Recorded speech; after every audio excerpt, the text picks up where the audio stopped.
তো কেমন আছো তোমরা? আমি আবারও একটা নতুন ব্লগ নিয়ে হাজির হলাম অনেক দিন পর। তো আমি এখন আমার বাসার নিচে এসে পড়েছি। তো এখানে একজন হুইল চেয়ারে বসে রয়েছে, আমার বাসার পাশেই মসজিদ। তো আর ওই যে দেখো, এটা ফার্নিচারের দোকান, আর এই পাশের দোকান সব বন্ধ। তো একটা দোকান খোলা আছে। তো রাস্তাঘাট তো অপরিষ্কার, বাংলাদেশের যেরকম হয় অবভিয়াসলি।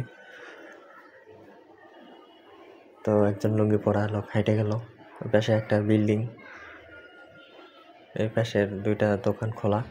পাশে দুইটা বাচ্চা নিয়ে হাঁটা যেতেছে। আর